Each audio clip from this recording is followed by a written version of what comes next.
नमस्कार दोस्तों, स्वागत है आप सभी का सीजीपीएससी नॉलेज हब के इस यूट्यूब चैनल पर, जिसको आप क्लियर सीजीपीएससी के नाम से भी जानते हैं। हमने जो है इस पर आप लोग के लिए एक सुपरवाइजर वाले जो लोग जो है एग्जाम की तैयारी कर रहे हैं, उनको भाग एक में जो परेशानियां होती हैं प्रश्नों से संबंधित, उसको ध्यान में रखते हुए सुपरवाइजर का वन लाइनर सीरीज लाया था। आप लोग का रिस्पॉन्स बहुत अच्छा था, इसलिए हम आगे उसी को बढ़ाएंगे। कल हमने जो है एक वीडियो लाया था, उसमें 65 क्वेश्चन तक किए थे, उसी के से हम जो है आगे आज बढ़ेंगे। तो हमारी ये सुपरवाइजर परीक्षा की कर्म युद्ध वाला जो है ये दूसरा पार्ट होगा, जो कि केंद्र प्रवर्तित बाकी योजनाएं जो बची हुई थी उससे रिलेटेड होगा। आज हम लोग लगभग 75 प्लस क्वेश्चन करेंगे, तो हम इसको 66 नंबर से ही गिनेंगे जो हमने कल छोड़ा हुआ था, तो इसको आप ध्यान रखिएगा। उसके अलावा बाकी चीजों के बारे में डिस्कस करते हुए तो हम चलेंगे ही चलेंगे। उससे पहले आप लोग काम करिएगा, लाइक कर दीजिएगा वीडियो को, और हाँ, नए होंगे तो सब्सक्रिप्शन ऑप्शन का कलर अगर रेड दिख रहा होगा तो कलर चेंज करके ब्राउन कर दीजिएगा, यानी कि आपको सब्सक्राइब करके रखना है, ताकि आने वाले कोई भी वीडियोस हो उसकी जानकारी आपको टू द टाइम मिलता रहे। इसके अलावा अगर आप जो है फूड इंस्पेक्टर, हॉस्टल वार्डन, पटवारी जैसे परीक्षाओं की तैयारी कर रहे हैं, तो कंप्यूटर की भी वन लाइनर जो है हमारे यहाँ आने लगे हैं, तो बिल्कुल आप देख लीजिएगा। उसके अलावा कमेंट भी करके बताइएगा आपको वीडियो कैसा लगा। चलिए, क्वेश्चन हमारा 66 से शुरू होगा। इसमें आप लोग जो है बिल्कुल दो राय मत रखिएगा कि 66 नंबर से क्यों शुरू हो रहा है। मैंने 1 से 65 तक पहले पार्ट में करवाया है, ये दूसरा पार्ट है, तो ध्यान रखिएगा। 66 नंबर का जो क्वेश्चन है, बेसहारा औरतों को सहारा देने के लिए कौन सी योजना केंद्र द्वारा चलाई जा रही है? याद रखिएगा, स्वधार गृह योजना, स्वयं का आधार देने के लिए स्वधार गृह योजना संचालित है। उसके बाद 67 नंबर का क्वेश्चन है, स्वधार गृह योजना की शुरुआत कब की गई थी? यानी कि डेट पूछ रहा है आपसे, 1 जनवरी 2016। याद रखिएगा, 1 जनवरी 2016 को स्वधार गृह योजना की शुरुआत हुई थी। स्वधार गृह योजना किस विभाग के द्वारा संचालित है? ये क्वेश्चन में याद रखेगा, महिला एवं बाल विकास विभाग, भारत सरकार द्वारा ये योजना जो है शुरुआत की गई है, ये ध्यान रखेंगे। 69 नंबर का क्वेश्चन है, स्वधार गृह योजना की पूर्ववर्ती योजनाएं कौन सी है? ये क्वेश्चन भी आपसे पूछे जा सकते हैं। तो स्वधार योजना और अल्पावास योजना, ये दोनों को ही मिलाकर 1 जनवरी 2016 से स्वधार गृह योजना कर दिया गया। इसके बाद हमारा नेक्स्ट क्वेश्चन है, स्वधार गृह योजना का लक्ष्य क्या है? तो इसके लिए याद रखिएगा, जो मोस्ट इंपॉर्टेंट लक्ष्य है, कठिन परिस्थितियों में रहने वाली महिलाओं का पुनर्वास करना। याद रखिएगा, कठिन परिस्थितियां होनी चाहिए तब उनका पुनर्वास करने के लिए आप करते हो। यह हो सकता है कोर्ट वगैरह में आपको दे दे। स्वधार गृह योजना में केंद्र तथा राज्य का अंशदान कितना है? अलग अलग भी पूछ सकता है, केंद्र का अंशदान कितना है अलग से पूछ सकता है, राज्य का अंशदान कितना है, या दोनों का पूछ सकता है अनुपातिक रूप से। तो याद रखिएगा, 60:40 ये स्वधार गृह योजना के लिए केंद्र तथा राज्य का अंशदान है। अगर 60% जो है केंद्र खर्चा करेगा तो 40% राज्य खर्चा करेगा। एक चीज और याद रखना, कभी इसको पलट कर राज्य को पहले दे देगा और केंद्र को बाद में दे देगा, तो आपको क्या करना है, इसको पलट देना है। 40:60। बार बार मैं ऐसे क्वेश्चन कई बार टेस्ट वाले बच्चों को दी हुई हूँ घुमाने के लिए, तो याद रखना, जब भी आपको पलटा इसको, तो आपको ये अनुपात को भी पलट देना है, ध्यान रखिएगा इस चीज को। 72 नंबर का क्वेश्चन है, स्वधार गृह योजना के अंतर्गत कौन कौन सी सुविधाएं दी जाती है? तो सुविधाओं में निःशुल्क आवास, भरण पोषण, शिक्षण, प्रशिक्षण और विधिक सहायता, तो अन्य सभी सहायता जो जरूरत होती है वो सभी दी जाती है। आपको कूट में आ सकता है, और इसमें 2-3 को ऑप्शन देके उपरोक्त सभी दे सकता है, या फिर बोलेगा स्वधार गृह योजना में कौन सी सुविधाएं नहीं दी जा सकती, उसमें 4-5 ऑप्शन में बना के कूट में दे सकता है। कुछ लोग मेरे को बोल रहे थे कॉमेंट में कि आप एमसीक्यू फॉर्मेट में लाइए। एमसीक्यू फॉर्मेट तब सही होता है जब मैं लाइव जुड़ूं और आपके कमेंट देखूं। वो सर कराते हैं, सर को मैं बोल दूंगी कि वो जो है 10 से 15 क्वेश्चन रेगुलर लेके जाए जब तक आप लोग का एग्जाम नहीं हो जाता, क्योंकि तय समय पे ही होना है। जैसा आज न्यूज में आया था, 1-2 दिन बाद अगर एडमिट कार्ड जारी हो जाता है, मतलब समझ लीजिएगा तय समय पे ही एग्जाम होना है। चलिए, इसी बहाने लाइक भी कर दीजिएगा। लाइक जो है हमने लास्ट टाइम टारगेट रखा था, उसी को हम थोड़ा सा बढ़ाते हैं। आज हम 2K लाइक का टारगेट रखते हैं, यानी कि 2000 लोग आप लोग लाइक करोगे इस वीडियो को, और शेयर ज्यादा से ज्यादा करोगे, तो बिल्कुल ध्यान रखिएगा इस चीज का भी। चलिए, 73 नंबर का क्वेश्चन है, स्वधार गृह योजना का अगर कोई व्यक्ति लाभ लेना चाहता है, कोई महिला लाभ लेनी चाहती है, तो न्यूनतम आयु कितनी होनी चाहिए? याद रखिएगा, 18 वर्ष। एक प्रकार का ये रिविजन मोड है, मैंने सारे को डिटेल से एकदम घुस के हर एक पॉइंट को क्लियर किया, हर एक पॉइंट को बताया है। आपके लिए ये रिविजन मोड पे वीडियो है जो वन लाइनर है, इसलिए आपको ये देखना भी इंपॉर्टेंट है।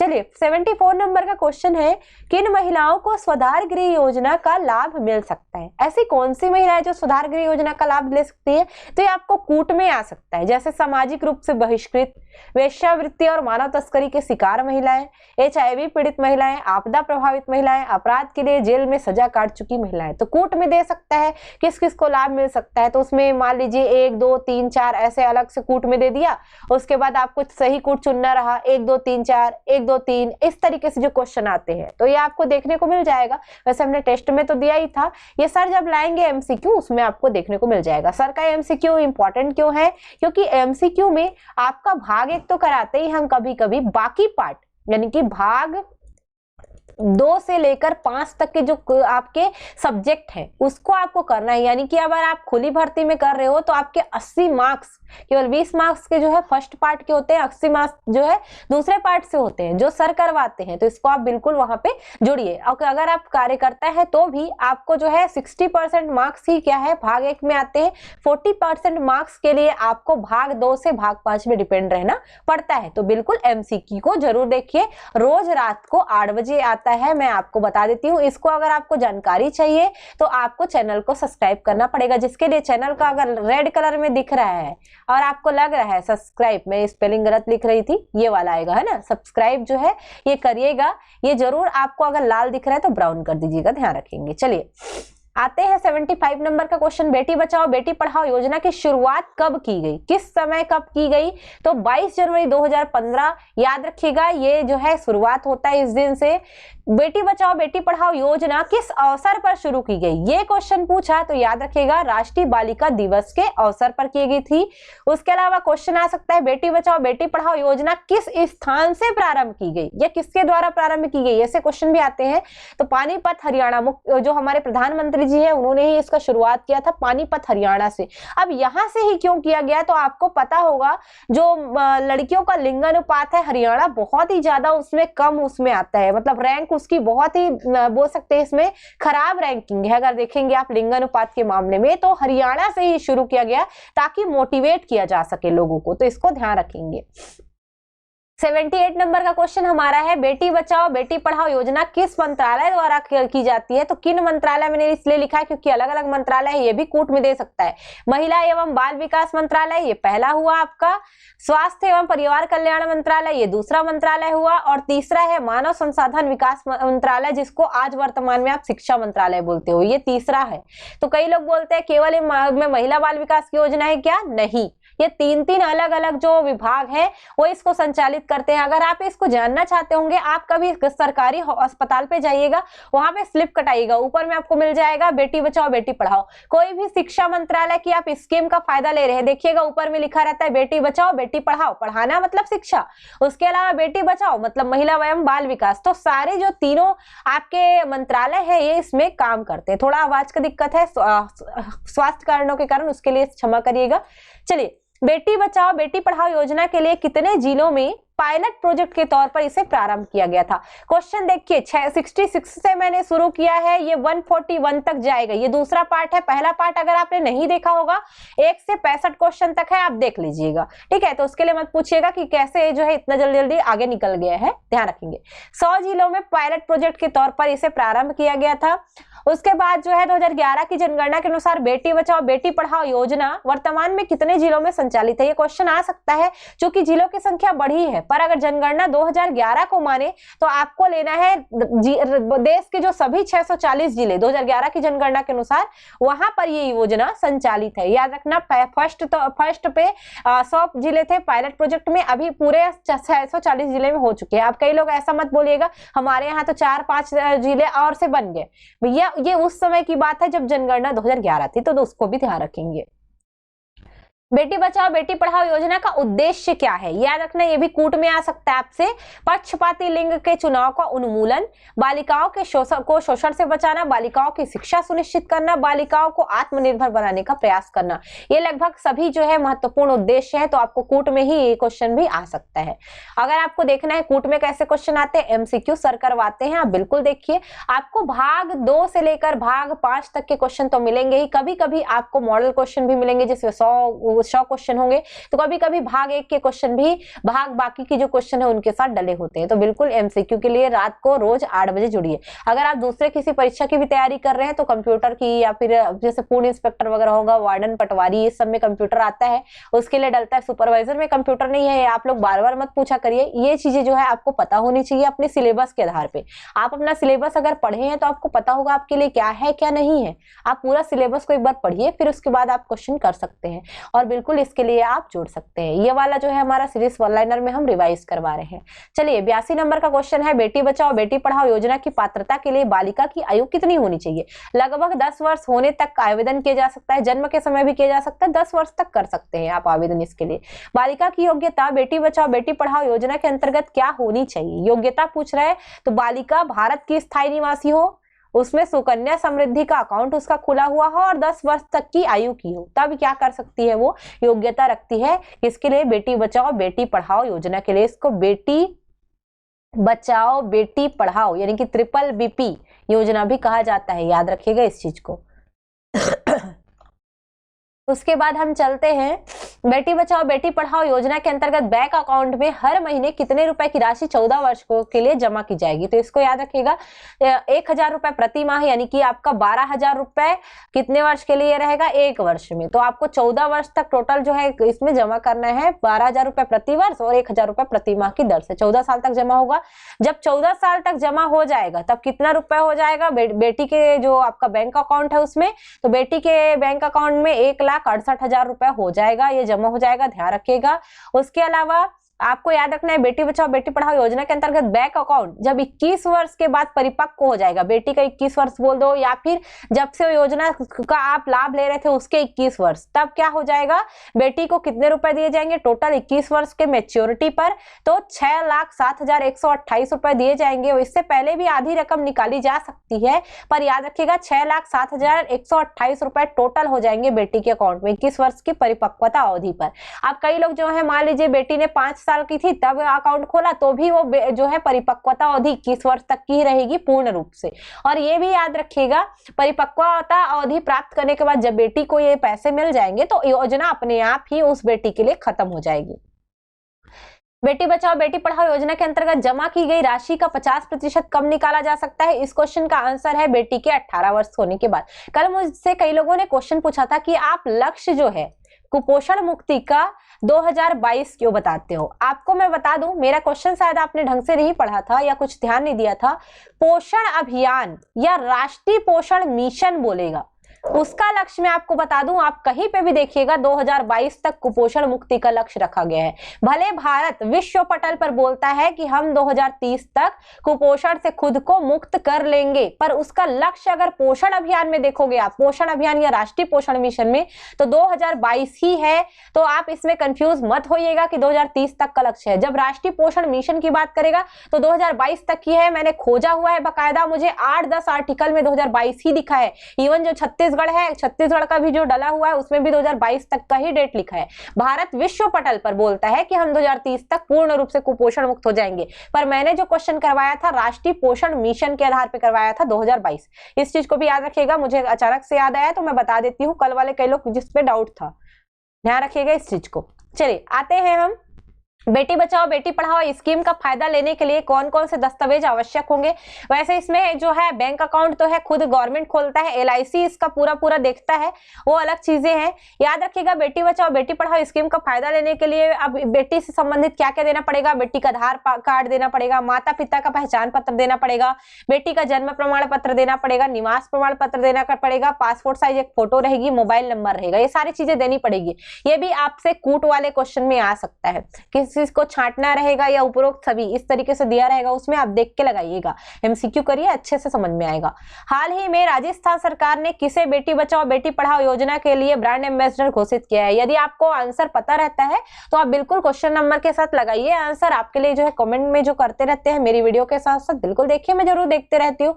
अगर मेरी वीडियो रिकॉर्डेड रहती है तो मैं ऑफलाइन जो है ऑफलाइन आप लोग के लिए देखते रहती हूँ आप लोग के साथ साथ, तो बिल्कुल इसको लगाइएगा जरूर। चलिए इसके लिए ब्रांड एम्बेसडर राजस्थान ने हाल ही में ये घोषित किया है अवनी लेखरा को। ये पैरा ओलंपिक शूटर है जिन्होंने 2-2 मेडल जीता था, जिसमें से एक मेडल गोल्ड था। याद होगा आप लोग को, पैरा ओलंपिक शूटर है, ये क्यूट सी दिखती हैं और ये बिल्कुल बोल सकते हो शूटिंग करती हैं, और ये पैर से, इनका पैर जो है थोड़ा सा एक प्रकार से दिव्यांग है ये पैर से, तो पैरा ओलंपिक शूटर है, याद रखिएगा इसको भी। उसके अलावा 90 नंबर का क्वेश्चन है, हाल ही में किस हॉकी खिलाड़ी को उत्तराखंड सरकार ने राज्य के बेटी बचाओ बेटी पढ़ाओ योजना के अंतर्गत ब्रांड एम्बेसडर घोषित किया है?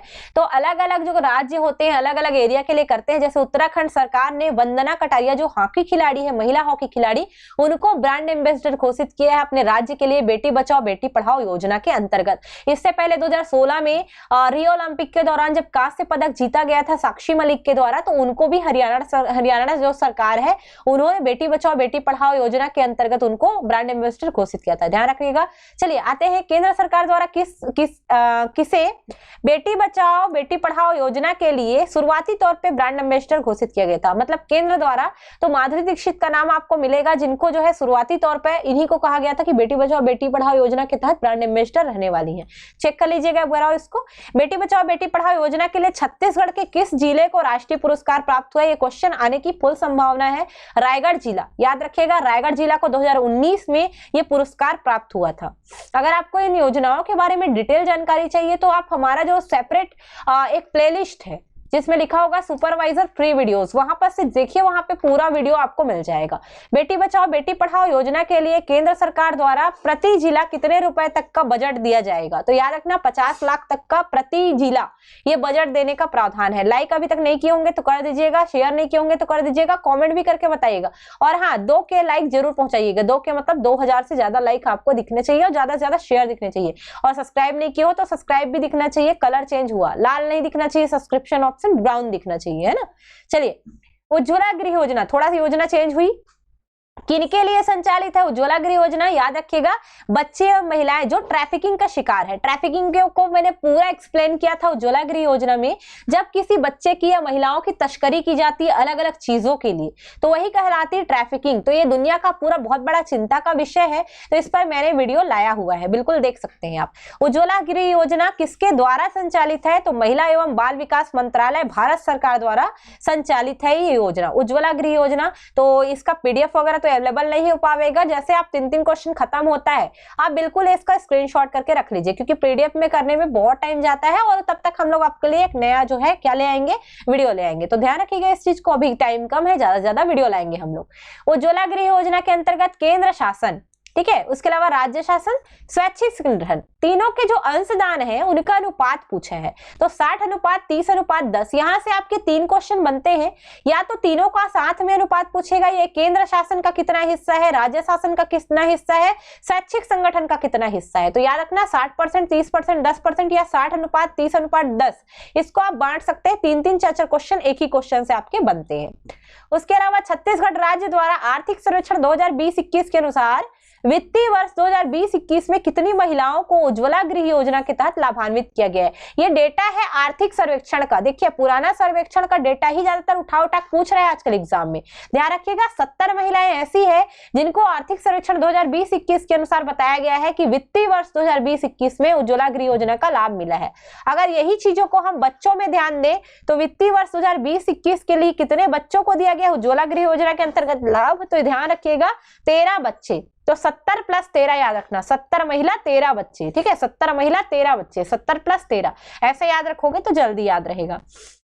उसके अलावा 99 नंबर का क्वेश्चन है, भारत सरकार द्वारा राज्य के कितने जिलों में उज्ज्वला गृह योजना हेतु स्वैच्छिक संगठन का संरक्षण एवं पुनर्वास गृह संचालित है? मतलब बोल रहा है कितने उज्ज्वला गृह योजना के अंतर्गत कितने उज्ज्वला गृह राज्य में संचालित है बोल रहा है। तो ये आपको 3 मिलेगा जो ऑथेंटिक है, किसमें सरकारी आंकड़ों के अनुसार। और भी बन रहे हैं तो इस साल के में आ जाएगा, लेकिन उससे पहले ही आप लोग को एग्जाम हो जाएगा। तो ध्यान रखिएगा, अब तक 3 जिलों में है, कोरबा, कोरिया और बिलासपुर में, जो सरकारी कहते हैं।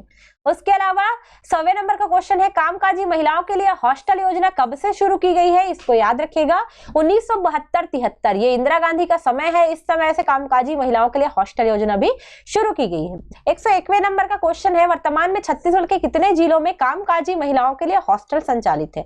यानी कि छत्तीसगढ़ के बारे में पूछेगा कितने हैं, तो याद रखिएगा 4 जिलों में है, लेकिन संख्या में 5 है। ठीक है, ये ध्यान रखिएगा, इसको भी 4 जिले हैं। 4 जिले में कौन कौन है देख लेते हैं।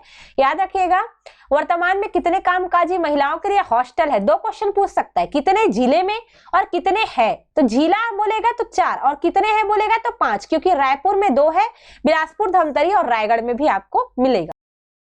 चलिए आगे देखते हैं। 103 नंबर का क्वेश्चन है, कामकाजी महिलाओं के लिए हॉस्टल योजना में रोजगार के लिए प्रशिक्षण जो प्राप्त करती हैं, ऐसी महिलाओं की संख्या हॉस्टल में निवास करने हेतु कितने % से ज्यादा नहीं होनी चाहिए? कहने का मतलब है शॉर्ट में, अगर कामकाजी महिलाओं के लिए जो हॉस्टल योजना है कि जिसमें कितना प्रतिशत रोजगार प्रशिक्षण प्राप्त करने वाली महिलाएं हैं उनके लिए होना चाहिए, तो 30% जो सीट है वही होनी चाहिए। 30% से ज्यादा नहीं दी जा सकती रोजगार प्रशिक्षण प्राप्त करने वालों को, बाकी दूसरे के लिए है ना, ध्यान रखिएगा। कामकाजी महिलाओं के लिए हॉस्टल योजना में कौन कौन होंगे लाभार्थी, तो देख लीजिए। एक तो होंगी कामकाजी जो महिलाएं हैं, विधवा महिलाएं, तलाकशुदा महिलाएं, परित्यक्त महिलाएं, या ऐसी महिलाएं जिनके पति बाहर रहते हैं काम से, इन सभी को इनकी योजना का लाभ दिया जा सकता है। ये भी क्वेश्चन कूट वाला है ना, याद रखेंगे। बहुत सारी जिसमें रहती है उद्देश्य लक्ष्य, वहां पे कूट वाले क्वेश्चन आते हैं, ध्यान रखेंगे।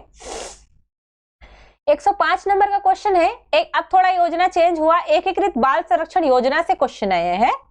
एकीकृत बाल संरक्षण योजना किस अधिनियम का अनुसरण करती है? ध्यान रखेंगे, किशोर न्याय बालकों की देखरेख एवं संरक्षण जो अधिनियम 2015 है, इसके तहत हमारा एकीकृत बाल संरक्षण योजना, जिसको IC बोल सकते हो, P मेरे ख्याल से ICDP ऐसा कुछ बोला, ICP कुछ बोला जाता है, एक बार चेक कर लीजिएगा, मेरे को याद नहीं आ रहा है एकदम से इसको, तो इसको ध्यान रखिएगा, ये चीज रहेगा आपको, स्कीम है ये, इसको याद रखिएगा। इसको ICPS बोलते हैं, ध्यान आया मेरे को, ICPS याद रखिएगा, इंटीग्रेटेड चाइल्ड प्रोटेक्शन स्कीम। ये ध्यान नहीं आ रहा था, ICPS, थोड़ा सा इसमें कंफ्यूजन होता है, ये मेरे को लग रहा था Y होगा, ये S होगा, तो यहाँ पे ध्यान रखिएगा ICPS ही होगा। चलिए उसके बाद हम चलते हैं एकीकृत बाल संरक्षण योजना। देखिए 106 नंबर का क्वेश्चन शायद छूट गया है मेरे से, तो उसके लिए माफ करिएगा। चलिए देखते हैं, एकीकृत बाल संरक्षण योजना का उद्देश्य क्या है? बच्चों को सुरक्षित वातावरण प्रदान करना, मतलब ऐसे बच्चे जो निराश्रित है, जिनका कोई आसरा नहीं है, उनको सुरक्षित वातावरण प्रदान करना इसका लक्ष्य है। 108 नंबर का क्वेश्चन है, एकीकृत बाल सुरक्षा या बाल संरक्षण बोल सकते हो आप इसको, दोनों एक ही चीज होता है, कोई नई चीज नहीं है। इस योजना के अंतर्गत लक्षित हितग्राही कौन होंगे? तो ऐसे बच्चे जिनको देखरेख एवं संरक्षण की आवश्यकता है, ऐसे बच्चे जिन्होंने कानून का उल्लंघन किया है, या किशोर जो कानून का उल्लंघन करते हैं, विपदाग्रस्त बच्चे हैं, घुमंतु हैं, बाल यौन शोषण के शिकार बच्चे हैं, ये सभी एकीकृत बाल संरक्षण योजना के हितग्राही होंगे। ये क्वेश्चन आपसे कूट में पूछ सकता है, ध्यान रखेंगे, कूट में ऐसे क्वेश्चन आने की संभावना बढ़ जाती है। चलिए 109 नंबर का क्वेश्चन है, राज्य बाल संरक्षण समिति एवं इकाई, यानी कि राज्य स्तर पर जो बाल संरक्षण समिति और इकाई गठित की जाती है, इसके अध्यक्ष कौन होते हैं? ये क्वेश्चन पूछा जा रहा है।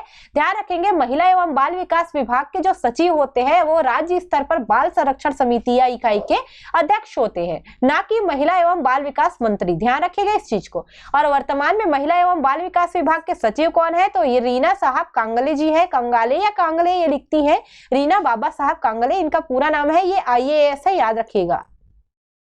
उसके अलावा 111 नंबर का क्वेश्चन है, जो वर्तमान में महिला आयोग की अध्यक्ष पूछ रहा है, क्वेश्चन आते रहता है ऐसे घूम फिर के। श्रीमती किरणमयी नायक जी वर्तमान में है, याद रखिएगा। पहली अगर पूछा तो ये ध्यान रखिएगा, इसमें आपको हेमवंत पोर्ते जी मिलेंगी, हेमवंत पोर्ते, ये फर्स्ट थी ना, ध्यान रखिएगा इस चीज को भी, हेमवंत पोर्ते फर्स्ट थी, अभी किरणमयी नायक जी हैं। उसके अलावा वर्तमान में महिला एवं बाल विकास मंत्री कौन है बोलेगा तो अनिला भेड़िया जी है, वर्तमान में महिला एवं बाल विकास मंत्री। इनका अगर आपको निर्वाचन क्षेत्र पता होगा, निर्वाचन क्षेत्र ना, तो फिर इसको लगाइएगा। मेरे ख्याल से ये पाटन वटन क्षेत्र है, पाटन नहीं होना चाहिए, पाटन से तो हमारे जो है भूपेश बघेल जी हैं शायद, इनका आप एक बार चेक करिएगा, मेरे को इनका याद नहीं आ रहा है। आप लोग को अगर पता होगा तो बिल्कुल जरूर बताइएगा। कसडोल वगैरह है क्या, चेक कर लीजिएगा एक बार ना, बिल्कुल भी इसमें मैं कुछ भी चीज नहीं बता रही हूँ, आपको अगर पता होगा तो बिल्कुल कमेंट करिएगा। चलिए, मेरे को इसके लिए अभी थोड़ा डाउटफुल है तो मैं नहीं बता रही हूँ। जिला बाल एवं संरक्षण समिति के अध्यक्ष कौन होते हैं? ये क्वेश्चन हो सकता है आ जाए। जिला बाल संरक्षण समिति कौन रहेगा? जिला से पकड़ोगे जिलाधीश यानी कि जिला कलेक्टर, ये ध्यान रखेंगे। उसके अलावा एकीकृत बाल संरक्षण योजना के जिला स्तर पर क्रियान्वयन और अनुश्रवण हेतु कौन सी समिति गठित की जाती है? देखिए, यही क्वेश्चन है, थोड़ा सा पलटा है। जिला बाल संरक्षण समिति बोला तो जिला कलेक्टर अध्यक्ष होगा, इसी को पलट दिया, क्या बोला?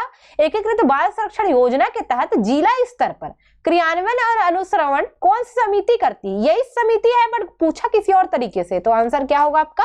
जिला बाल संरक्षण समिति। ये ध्यान रखेंगे इसको भी पूरा तरीके से। चलिए, बाल संप्रेक्षण गृह का संचालन किनके लिए किया जाता है? ये बाल संप्रेक्षण गृह मैंने पूरा डिटेल में एक एक को पढ़ाया था, उसमें से कुछ क्वेश्चन मैंने उठाए हैं, कुछ क्वेश्चन आपको डिटेल में ही पढ़ना है क्योंकि उससे कॉन्सेप्ट वाले क्वेश्चन ज्यादा बनते हैं। चलिए, विधि का उल्लंघन करने वाले अभिकथित बालकों के लिए जिनके प्रकरण न्यायालय में विचाराधीन है, तो ऐसे क्वेश्चन कूट में भी आ सकते हैं, कथन निष्कर्ष में भी आ सकते हैं। ध्यान रखना, बाल संप्रेक्षण गृह ऐसे सभी बच्चे जो कि अभिकथित जो है विधि का उल्लंघन किए हैं और उनका मामला न्यायालय में विचाराधीन है, बाल संप्रेक्षण गृह में रखे जाएंगे। किसी बालक को अगर आपको बाल संप्रेक्षण गृह में रखना है तो अनुमति कौन देगा या आदेश कौन करेगा? तो याद रखिएगा, किशोर न्याय बोर्ड, इनके आदेश पर ही रखा जा सकेगा।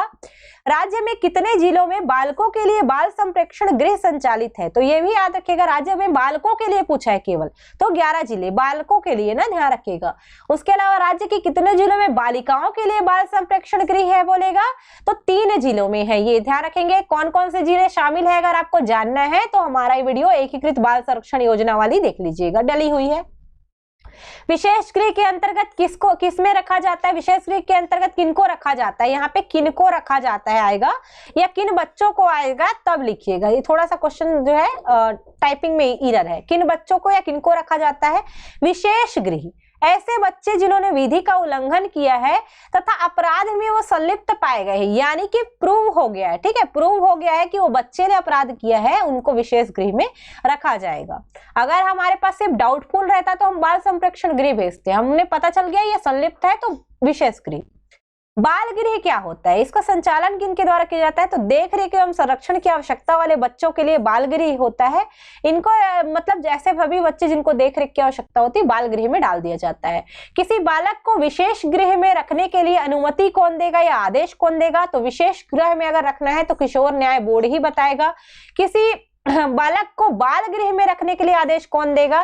तो याद रखिएगा इसमें बालक कल्याण समिति आएगा। बाल गृह में रखना है तो बालक कल्याण समिति, विशेष गृह में रखना है तो किशोर न्याय बोर्ड, और आपका जो है बाल संप्रेक्षण गृह में रखना है तो भी किशोर न्याय बोर्ड ही आता है, अलग अलग रहता है, देख लीजिएगा इसको। प्लेस ऑफ सेफ्टी में किस प्रकार के बच्चों के लिए है? प्लेस ऑफ सेफ्टी ऐसे हैं जो जघन्य अपराध में जो है संलिप्त पाए गए हैं, 16 से 18 वर्ष के बच्चे हैं, या फिर ऐसे बच्चे जिन्होंने जो 18 वर्ष से 21 वर्ष के हैं परंतु इन्होंने 18 वर्ष होने से पहले ही अपराध किया हुआ है, तो ऐसे बच्चों को प्लेस ऑफ सेफ्टी में डाला जाता है। क्या है कि कोई बच्चे 16 से 18 वर्ष की आयु में अपराध किए होंगे, पर प्रूफ कब होगा? जब वो थोड़ा बड़े हो जाएंगे तब जाके प्रूफ होता है, तो भी हम प्लेस ऑफ सेफ्टी में डालेंगे। तो ये कथन निष्कर्ष के क्वेश्चन बनते हैं।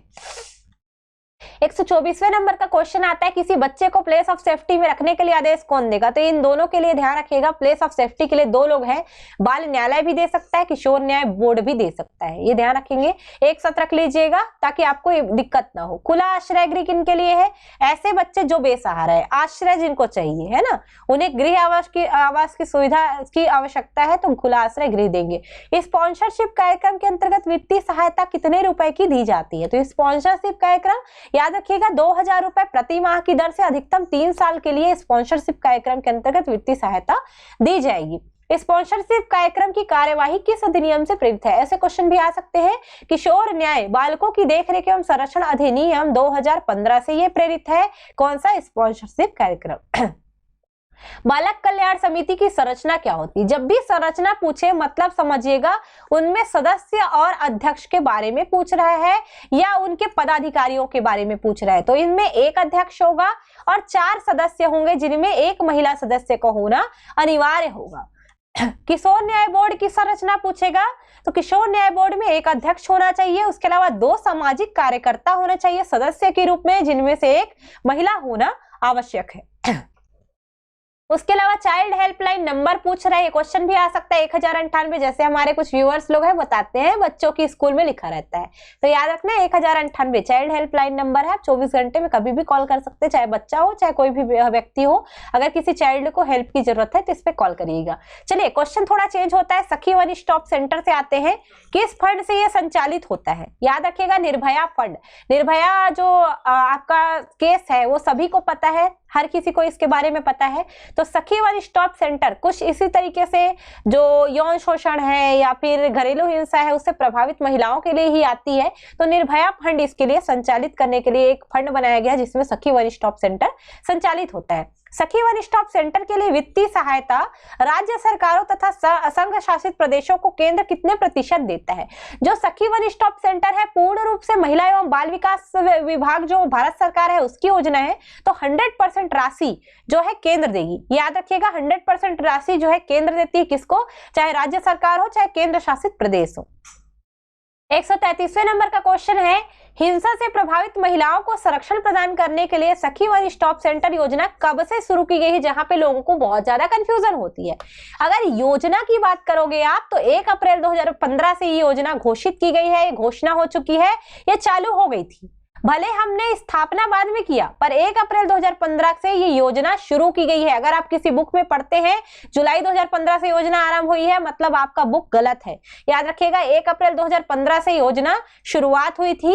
अगर आपसे क्वेश्चन को थोड़ा सा घुमा के पूछे सखी वन स्टॉप सेंटर की स्थापना सर्वप्रथम कब की गई थी, तब आंसर यहाँ पे चेंज होगा। यहाँ पे स्थापना की बात करेगा तो 16 जुलाई 2015। याद रखिएगा 16 जुलाई 2015 को सबसे पहले स्थापना की गई थी। और ये भी क्वेश्चन आ सकता है सखी वन स्टॉप सेंटर की स्थापना सर्वप्रथम कहां पे की गई? वैसे सर्वप्रथम तो सभी को पता होगा, दूसरा वाला अगर बताओ तो हम जाने, है ना। तो सखी वन स्टॉप सेंटर की स्थापना 16 जुलाई 2015 को रायपुर में होती है। याद रखिएगा दूसरा करनाल हरियाणा में हुआ था। ये क्वेश्चन तो शायद कहीं पे दिया हो, कहीं पे नहीं दिया होगा। करनाल हरियाणा दूसरा था, रायपुर छत्तीसगढ़ के बाद दूसरा था करनाल हरियाणा का। याद रखिएगा इस चीज को भी। 16 जुलाई को सबसे पहले स्थापना हुआ, परियोजना 1 अप्रैल 2015 की है, ये ध्यान रखिएगा इस चीज को। 136वें नंबर की क्वेश्चन पे आ गए हैं, वही हम कल से बता चुकी हूँ मैं, बार 1 से 65 कल को किए थे, 66 से हमने पकड़ा था, 140 समझ लीजिए। एक क्वेश्चन का दिक्कत था तो 141 संख्या में अब दिया है तो उसको ही समझ लीजिएगा। वैसे मैंने 75 क्वेश्चन लिखा था तो 75 तो हो ही गया है ना। सखी वन स्टॉप सेंटर किस योजना की उप योजना है? तो अम्ब्रेला योजना। याद रखिएगा इसी की उप योजना है जो अम्ब्रेला स्कीम चलती है। इसको छाता योजना भी कहा तो भी बात वही है। याद रखना छाता योजना भी बोला तो भी वही बात है। किशोरी बालिकाओं के लिए अब ये योजना थोड़ा चेंज हुआ। SAG योजना कब शुरू की गई है? SAG scheme for adolescent girl, ये फुल फॉर्म होता है SAG का, ठीक है। SAG scheme for adolescent girl यहाँ पे आता है। यहाँ पे याद रखिएगा 1 अप्रैल 2018 से SAG योजना यानी कि आपका स्कीम फॉर एडोलसेंट गर्ल यानी कि किशोरी बालिकाओं के लिए योजना 1 अप्रैल 2018 से शुरू हुई थी। SAG योजना के तहत पोषण घटक के लिए केंद्र एवं राज्य का अंशदान कितना है? ये क्वेश्चन आया तो 50-50 याद रखिएगा। एक चीज याद रखिएगा ये पोषण घटक के लिए बोला तो 50-50 है, इसको बिल्कुल ध्यान रखिएगा। अगर इसी में पोषण घटक के लिए आपको पूछा हिमालयन राज्य के लिए या पूर्वोत्तर के लिए, तो याद रखना ये थोड़ा सा चेंज हो जाता है। हिमालयन और पूर्वोत्तर के लिए यहाँ पे 90:10 हो जाता है। और अगर आपको बोला जहां पे विधायिका नहीं है वहां पे कौन देगा, तो पूर्ण रूप से 100% केंद्र देगा। जहां पे विधानसभा नहीं है ऐसे सभी कहां पे? केंद्र शासित प्रदेश पे, यूनियन टेरिटरी जिसको हम बोलते हैं उनके लिए, ये ध्यान रखिएगा ना। उसके अलावा गैर पोषणीय घटक के बारे में बात करें तो केंद्र एवं राज्य सरकार का अंशदान SAG योजना के लिए कितना है? तो गैर पोषणी में 60:40 का है। तो हमारे यहाँ गैर पोषण में 60:40 है। इसमें भी अगर हिमालयन और आपका पूर्वोत्तर को बोले तो 90:10 लीजिएगा। और जहां पे विधायिका नहीं है ऐसी यूनियन टेरिटरी के लिए 100% केंद्र होगा। ये भी ध्यान रखिएगा इस चीज को ना। यहाँ पे मैं सेंट्रल लिख देती हूँ, यहाँ पे स्टेट लिख देती हूँ। चलिए ये किसके लिए? हिमालयन और पूर्वोत्तर के लिए। चलिए उसके अलावा सबला योजना को पूरे भारत में कब लागू किया गया था? एक योजना चलती है किशोरियों के लिए सबला योजना, 1 अप्रैल 2011 से पूरे भारत में लागू किया गया था। ध्यान रखिएगा सबला योजना। बाद में SAG योजना अब तो आ गई है तो सबला योजना कम हो गई पर SAG इंपॉर्टेंट हो गया है। SAG योजना गैर पोषण आहार सेवाओं के लिए इस योजना में प्रति परियोजना कितने रुपए तक की राशि देने का प्रावधान है। यानी कि गैर पोषण आहार जो आपका है, गैर पोषण घटक, केंद्र राज्य इसमें अंशदान देते हैं, तो इसमें एसएजी योजना में प्रति परियोजना कितने रुपए खर्च किए जाएंगे, तो 1,10,000 रुपए प्रति परियोजना खर्च होंगे। इसमें 60:40 के अनुपात में राज्य और केंद्र क्या करेंगे, मतलब केंद्र और राज्य आपस में बांटेंगे। अब देखो इसमें क्या कर सकता है, राज्य अनुपात केंद्र ऐसा भी दे सकता है, यानी कि गैर पोषण घटक के लिए राज्य और केंद्र का अंशदान। तो जब ये राज्य और केंद्र बोला तो आप इसको पलट दोगे, 40:60 कर देना, कोई दिक्कत नहीं होगा, पलटना बस रहेगा। बस क्वेश्चन में ये वाला पॉइंट को ध्यान रखना, केंद्र राज्य पहले दिया है या राज्य केंद्र दिया है, ये क्वेश्चन आपको कंफ्यूज कर सकता है। चलिए, अभी तक लाइक नहीं किए होंगे तो लाइक कर दीजिएगा मेरे वीडियोस को, और हाँ, हम ऐसे वीडियोस और भी लाते रहेंगे। इसके लिए आपको क्या करना है, सब्सक्रिप्शन ऑप्शन जो रहेगा, सब्सक्राइब जो बटन दिखा है, अगर वो रेड दिख रहा है तो उसको आपको क्या करना है, ब्राउन करना है। और हाँ, याद रखिएगा आपको लाइक बढ़ाने हैं, शेयर करने हैं। चलिए, अभी के लिए हम लोग वीडियो को ओवर करते हैं। हम नेक्स्ट वीडियो जो है और अच्छी चीजों पे लेके आएंगे, इसके लिए आप लोग वेट करिएगा। तो अभी के लिए धन्यवाद। जय जोहार, जय छत्तीसगढ़।